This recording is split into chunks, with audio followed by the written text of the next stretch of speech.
Good morning, everyone, and welcome aboard. It's nice to see y'all this morning. I hope that everyone's life is going well, that you're happy, that you're healthy, and that all the right and correct experiences are showing up for you in this moment, this day. Today, I'm going to talk about the power and the necessity of spiritual practice in our day to day, moment by moment lives.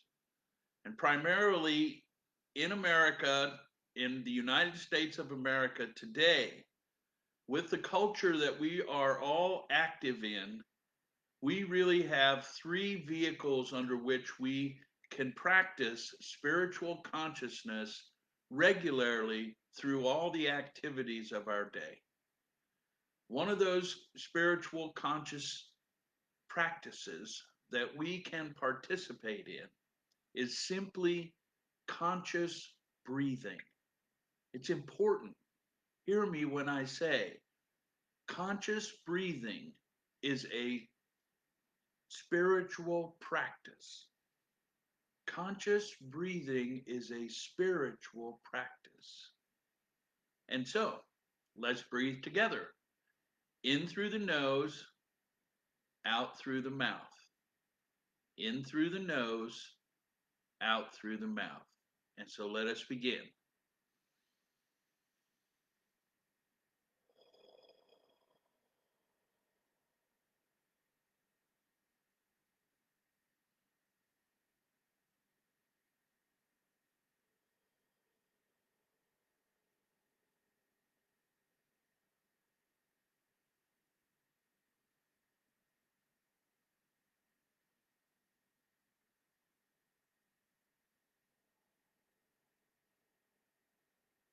Breathe into your abdomen.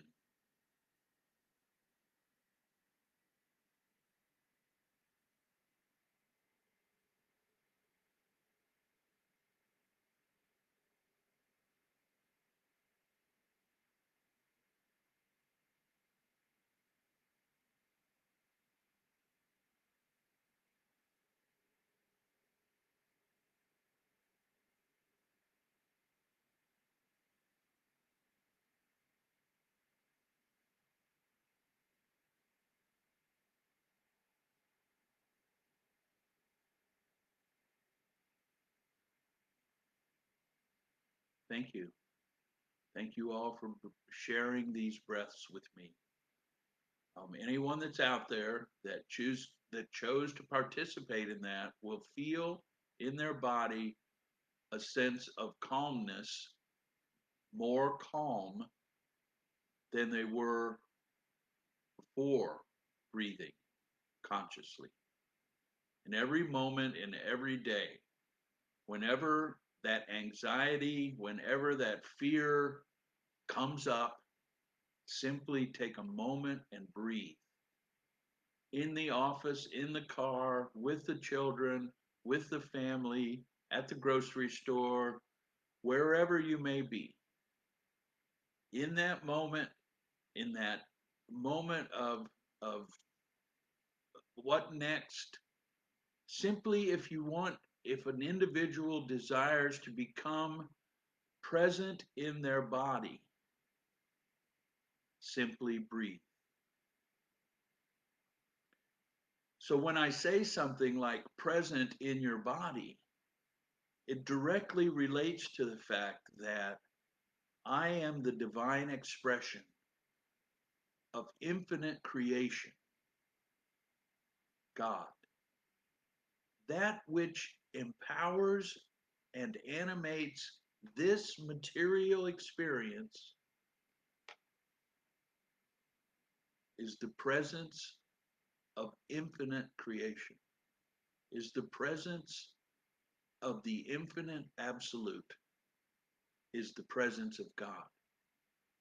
And so, in every case, whatever is going on, whatever it is, the most practical application that I can use is to become aware of my divine self existing in this body. know who I am, know what I am. And then the next spiritual practice is to simply pray. And so prayer has a structure, especially prayer that is a release into spiritual consciousness. The reality is that my human mind, with the conditions and the conditioning that has been put upon it over these 68 years, immediately defaults to believing it is physical. It is this body. When in reality, what it is an extension of that divine presence as Paul, is that extension of infinite creation as Paul, is an extension of infinite absolute as Paul. And so bringing the mind and the emotion and the ego all back into that consciousness is spiritual practice. And spiritual practice is imperative.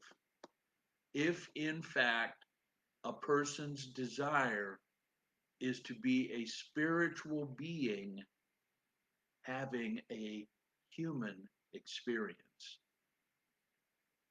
And so there's a structure for prayer, and it goes in three phases.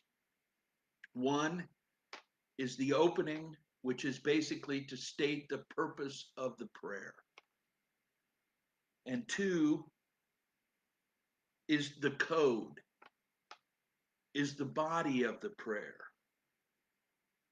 And the key is praying it as if it's already accomplished. It's already done. It's not something I'm begging for. It's not something that I'm, uh, how can I say that, petitioning for. It's not something I'm making a deal for. It's something already existing. And then finally is to close the prayer, to seal the prayer in trust and faith and truth. And so today we're going to say a prayer together. And the purpose of the prayer is to allow my material self, my mind, my body, my emotions, my ego, to realize I am the expression of divine love in this world. That is the purpose.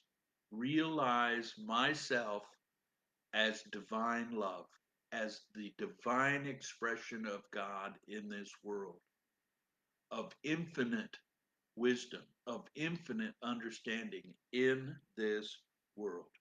And we will pray it as though it is already in existence. It is so. So please open up, allow these words in, and realize these words that I'm reciting as the essential experience of who you are. Divine love. Prayer for the understanding of divine love as myself. My soul is filled with divine love. I am surrounded by divine love. I radiate love and peace to the whole world. I have continuous, conscious, divine love. God is love, and there is nothing in existence but God and His self expression. All men are expressions of divine love. Therefore, I can meet with nothing but the expressions of divine love. Nothing ever takes place but the self expressing of divine love. All this is true now. This is the actual case. the actual state of affairs. I do not have to try to bring this about, but I observe it already in being now. Divine love is the actual nature of being. There is only divine love, and I know this. I perfectly understand what divine love is. I have conscious realization of divine love. The love of God burns in me for all human beings, for all animals, divine love to all whom I meet and to all whom I think of. I forgive everything that can possibly need forgiveness, positively everything. Divine love fills my heart. All is well. I now radiate love to the whole universe, excluding nothing and no one. I experience divine love. I demonstrate divine love. And I thank God for this. And I seal this prayer in trust and faith and truth. La alam al-Min. La alam al-Min. Amen. Amen. Amen.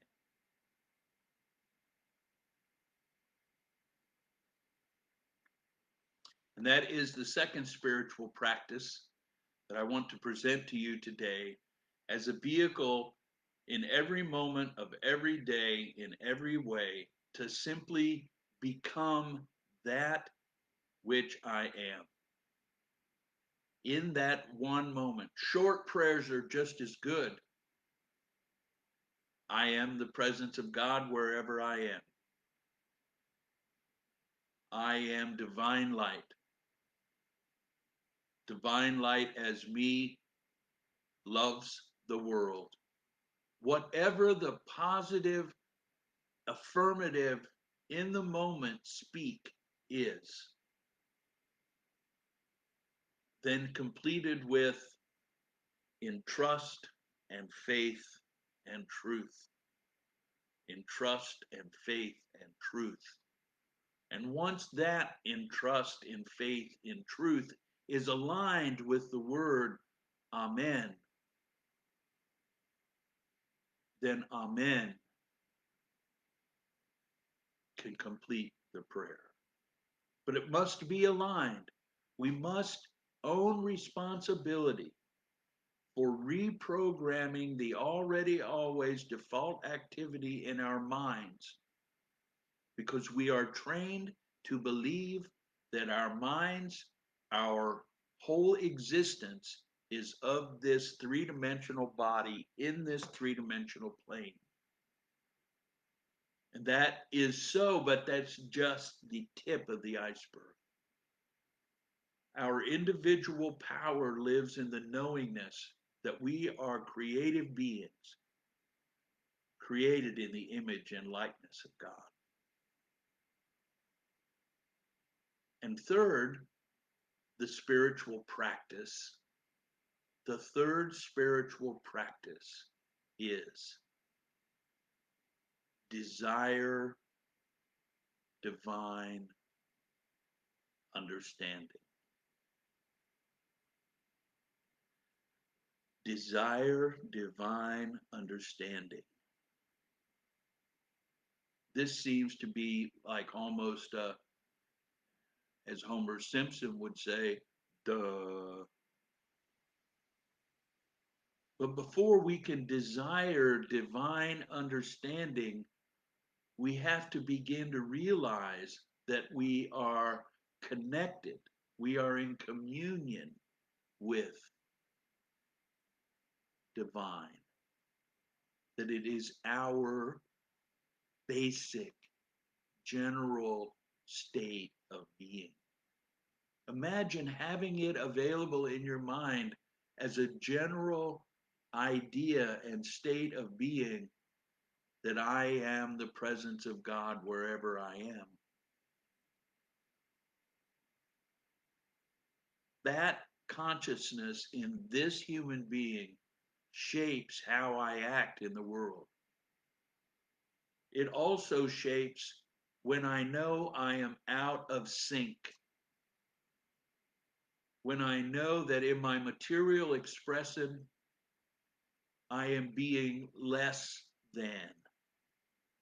And it allows me the opportunity to acknowledge it and to reach out to amend inappropriate behavior with the intent of eliminating it from my experience, i.e., not doing it again. It's practice.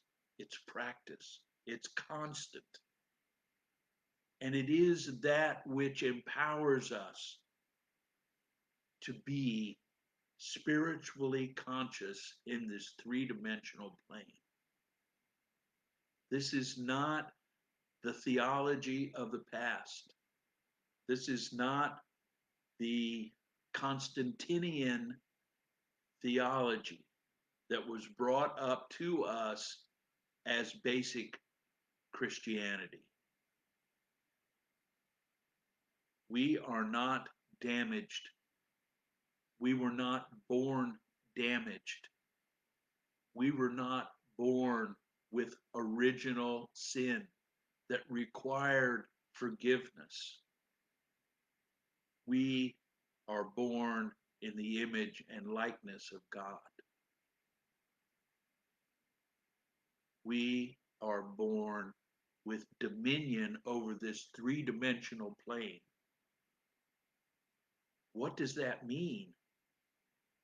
What that means is that I can choose to be a positive force in this three-dimensional plane. Or I can choose to simply embrace what I incur as I move forward as some sort of coincidence. I am giving to you today a truth. And this truth is coincidence does not exist in a spiritual plane. In a spiritual plane, coincidence does not exist. Some say that when our consciousness shifts out of this body, out of this three-dimensional plane, out of thinking this is just the way it is and there's nothing I can do about it, into thinking I am the divine child of God, that I am created in the image and likeness of God, that I am given dominion over this three-dimensional plane. When operating in that space, it is said that we are in the fourth dimension of understanding. It's different. That space of consciousness is entirely different than the space of consciousness for one who is fully encased in three-dimensional consciousness. Emmett Fox, one of the teachers that I embrace, states emphatically, life is consciousness. I can choose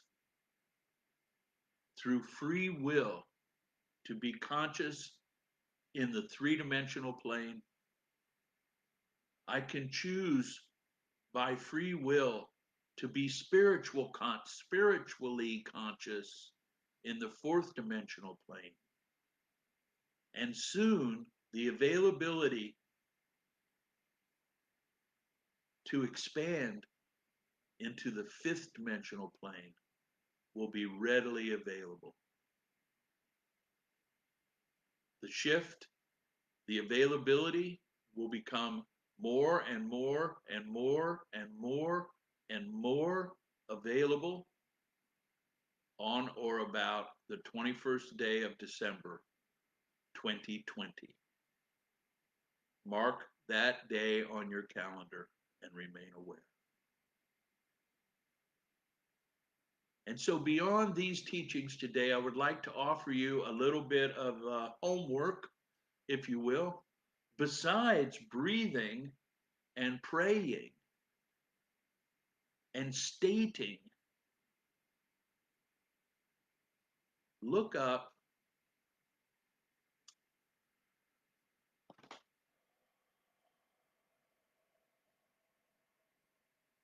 oh, it slipped my mind at the moment. Isn't that funny? That is funny. So maybe today is not the day for it. Maybe today is not the day for it. So I will leave you today. I will leave you with the knowledge that I am the presence of God wherever I am. And that you and I are the same. We are the same. We are the divine expression of God wherever we are.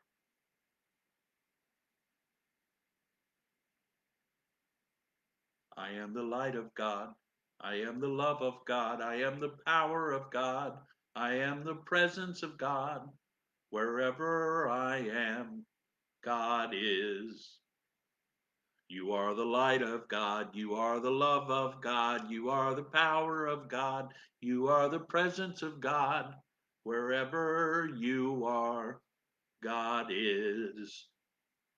We are the light of God. We are the love of God. We are the power of God. We are the presence of God. Wherever we are, God is. And all is well. And all is well. I salute you as the presence of God. Namaste. Namaste. Namaste.